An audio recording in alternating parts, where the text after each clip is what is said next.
Yes, also. So this is from this finger. From this finger. How many chocolate do you? Maybe next time. I bought from Kashilu.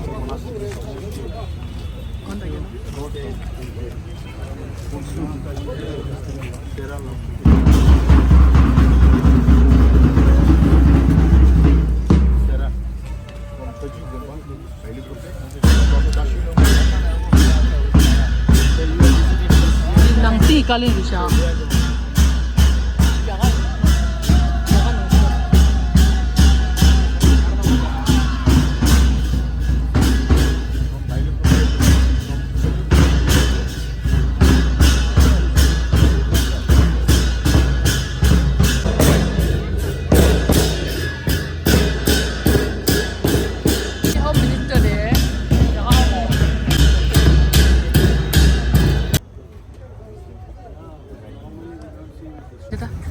Thank you.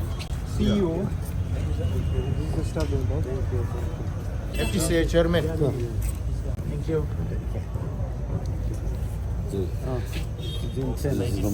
Incense. Yeah, I know. By the Yeah. No. Welcome there. 1, 2, 3.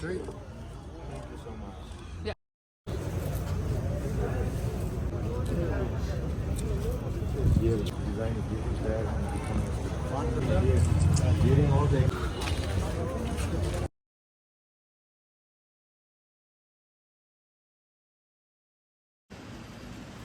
ಎಲ್ಲರಿಗೂ ನಮಸ್ಕಾರ.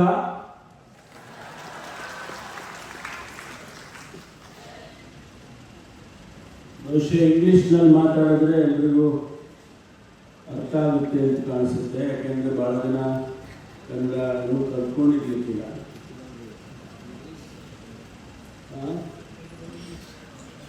ಯಾ ಇಂಗ್ಲೀಷ್ನಲ್ಲೇ ಮಾತಾಡಿ.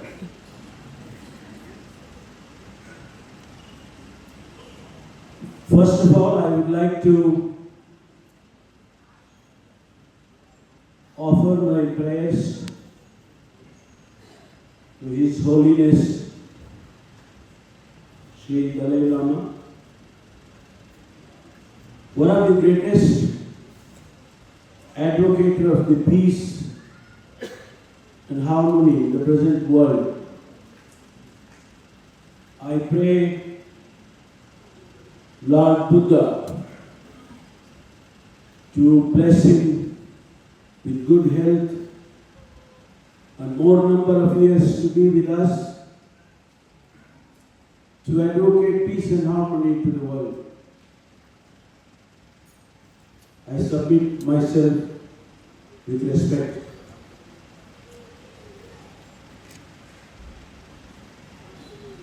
And today's program, the 90th birth anniversary of His Holiness, which is generally called in their own terms as Gotham, if I may say so. And this is one of the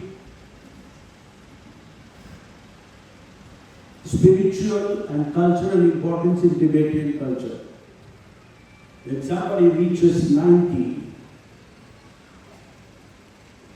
it's not an ordinary thing according to them. So His Holiness has reached 90. It's not an ordinary thing in terms of Tibetan culture. And also it's of a great spiritual and a cultural importance. Every Tibetan respects that.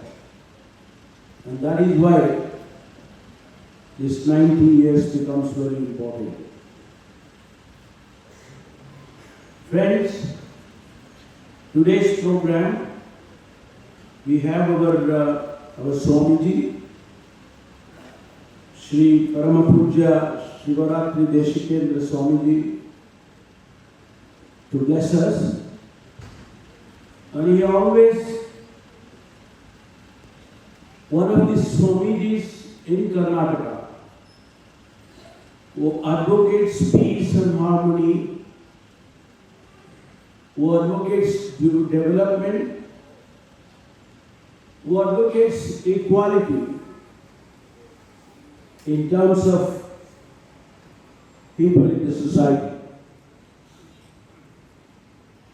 I submit myself with respect to him. We also have today our IG Police, IG of the Southern Range, Mr. Borigaya, and another friend, Mr. Venugopal, who is a former member of the Legislative Council. And we do have with us the heads of different monasteries, Tibetan Buddhist monasteries, dignitaries from 4 Tibetan settlement of South India, Bailkope, Kollegala, Mysuru. We also have students from these different schools, activists, and all the monks of different monasteries and invitees. I don't know whether there are some press friends. My best of the greetings to all of you this evening. 563 BC, Buddha was born in this country. He was born as the son of a Chakravarti. He was born as the richest in the country at that point of time. He had everything at his disposal. And one day, he saw 4 different aspects in the society. A poor man, an aged man, a death. When he saw all this, he was wondering, what is this life all about? He was wondering, I was in the palace all these days, but I didn't know what was happening in the rest of the world. So he came out of the palace and wanted to know the truth. I am only cutting short of the story. I don't want to go elaborate. And at the age of 81, 35 years of his penance and whatnot, he was able to find the truth of this life. And what was that truth? The truth was, a man has desires. Desire is the root cause of all this in the world. So he started advocating that desire ultimately is the root cause for all these evils. And through that, he developed compassion, peace, harmony. All this Buddha advocated at that point of time. 2,500 years have passed. World has accepted those advocations. World has applied, reapplied, revisited, and confirmed, yes, this is the truth of life. 2,500 years have passed, and that is the truth of even today. Desire is the root cause of every calamity. And Dalai Lama His Holiness is the 14th Dalai Lama in the Tibetan culture. He advocated, in fact, the Tibetan culture accepted and advocated the Buddha's philosophy and continued to follow even till today. And because of that very reason, the Chinese government didn't want them to follow that philosophy. And a lot of things happened in 1954-55 in China, in Tibet. And His Holiness Dalai Lama had to leave along with the people. More than 80 to 90,000 people followed him. And they all came to India. India itself was in difficulty at that point of time. Because we had just got the independence, 47, 55, 59, 10 years after they were coming to India as refugees or as helpless people. And India had no option to just to accept them as our own brothers and sisters.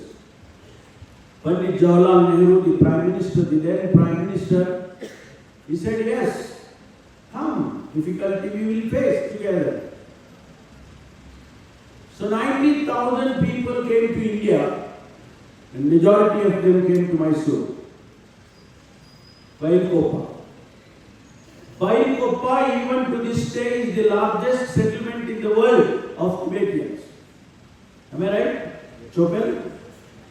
Am I right? Chopel is the dearest friend for the last 25 years.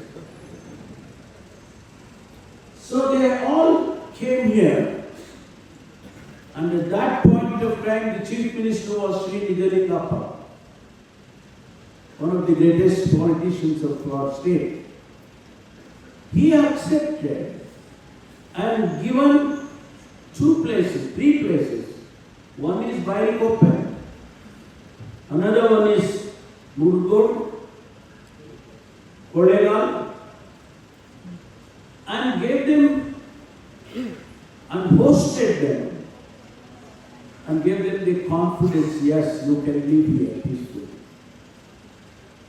And today's Tibetans, maybe they would have gone abroad, some of them have gone abroad. But this is their hometown, this is their village, this is their birthplace. Some of them are born here, majority of them are born here. And Government of India is looking after you quite well, without any hassles. And we as Kannadigas, we as Karnataka people, we look after you very well. Absolutely no problem.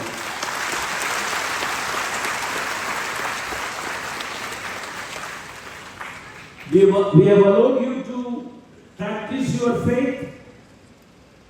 We have allowed you to practice your culture. We have allowed you to live however you want to live as Tibetans.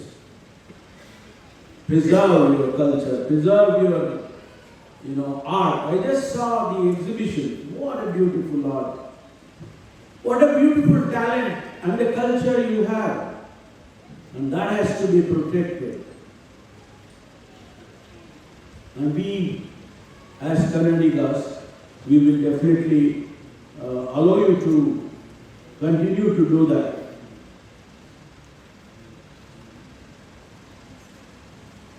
His Holiness got a Nobel Peace Prize in 1989. World has recognized His Holiness' contribution, not you and me.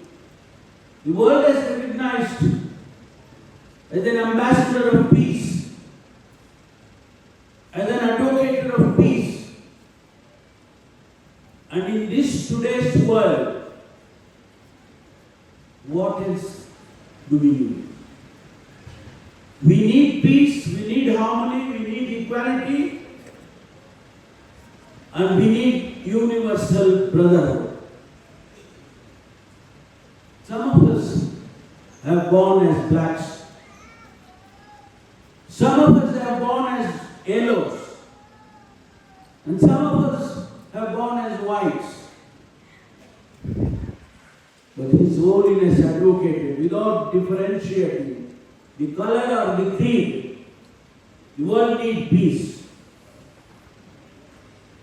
And what is happening in today's world? What is happening between countries? I don't want to name them. What is happening in the world? And don't we want peace? If we don't, the end point is perish. The humanity will perish. All it needs 2 nuclear bombs. One person can take that wrong decision. The world will come to an end. Do we want that? Do we want the humanity to perish? Or do we want the peace and harmony in this world as advocated by His Holiness? And today, they are celebrating this year from 6th July 25 to 6th July 26, 1 year as Year of Compassion. And this is exactly we need. This is exactly we need. Peace, harmony, compassion. And look at the 4 noble things which He has advocated as His Holiness. Promotion of human values. This is exactly what was advocated by Lord Buddha, the 4 noble truths. This is exactly what he advocated. And the second one is fostering interreligious harmony. Arey Baba, you follow your faith. I follow my faith. What I believe, I follow. What you believe, you follow. This is the basic essence of our Indian Constitution, which was advocated by Baba Sahib Ambedkar, one of the greatest followers of Buddhism. India, through its constitution, not just like that, through its constitution, has allowed every religion exists in India. We have large number of Hindus, we have large number of Muslims, Christians, Sikhs, Jains, Buddhists, yet we live in harmony, unity in diversity. This is exactly what Indian society even today is. And the third one is preservation of Tibetan culture. The world recognized you. Somebody recognizes or not, it doesn't matter. Tibetan culture is recognized throughout the world. People talk about it. Your presence is almost 30 countries. Tibetans have gone from here, from everywhere, distributed all over the world in 30 countries. The world has accepted your culture. Preserve it. Preserve it. And the other one, more importantly, look at the generosity of His Holiness.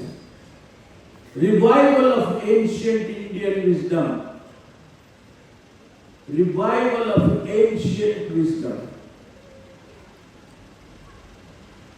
He could have just said that, yes, we preserve Tibetan culture. But he has understood the ancient contribution of Indian culture, civilization. All of us know that we are the oldest civilization along with Egyptian civilization. Egyptian civilization and Indian civilization, both are contemporary, existed at the same point of time. Each one has contributed in a different way in science, in history, to the society. And he has understood, His Holiness has understood and said, let us try and preserve this ancient Indian culture. India, thousands of years back, taught the world mathematics, taught the world physics, taught the world humanity. In our great universities like Takshashila, Nalanda, those were the great universities in the world. And that is exactly what he meant when he says ancient culture of India should be preserved. And friends, his contribution to peace is immense. I don't want to elaborate too much on that. And all I can say, Mysuru, Mysuru, Bailkope is your place. Bailkope is the place you were born. Many of you, I see the youngsters here sitting. Many of you are born here. This is your hometown. This is your homeland. I see many of you already talk, speak Kannada, Bala jana in Kannada matartira. That is why we have brought out these books. Look at the way their thinking goes. ಬೌದ್ಧ ಧರ್ಮ ಹಾಗೂ ತಾಂತ್ರಿಕ ಜ್ಞಾನ ಒಂದು ಪ್ರವೇಶ, ಜಾಗತಿಕ ಸಮುದಾಯ ಹಾಗೂ ಸಾರ್ವತ್ರಿಕ ಜವಾಬ್ದಾರಿಯ ಅವಶ್ಯಕತೆ, ಅನುಕಂಪ ಮತ್ತು ವ್ಯಕ್ತಿ, more importantly ವಿಶ್ವ ಶಾಂತಿಗೆ ಒಂದು ಮಾನವೀಯ ಮಾರ್ಗ. Look at the man. Look at his holiness. And this is exactly what we need. All of us should read in Kannada. Hopefully we will understand much better in Kannada. And lastly I must thank the organizers, particularly my friend Chopra and all the other members of the monasteries. I met at least a dozen times His Holiness. The last time I met him when he was here in Bailkope, maybe about 3 months back, 2 months back. And he could recognize me. And he blessed me. I am extremely grateful to him. And I always pray that the Almighty give him health and everything. I don't say wealth. I will definitely pray for him. I thank the organizers for giving me this opportunity this evening, and also as a higher education minister, former higher education minister, I used to be on the board of the college which they have started in Bangalore, and I asked them at that point of time, start educational institutions. Doesn't matter, you are in India, you are not encouraging. Educate them so that they face the world. And today, I must tell you, this college or the school which they have started there or elsewhere in the monasteries, they have become more competitive, and that is why most of them have gone abroad and sending money and everything, looking after the parents. I don't know about that, but definitely their life is settled. And here also, I think education is the only way you can change, you can bring about more peace, more harmony. Thank you very much for giving me this.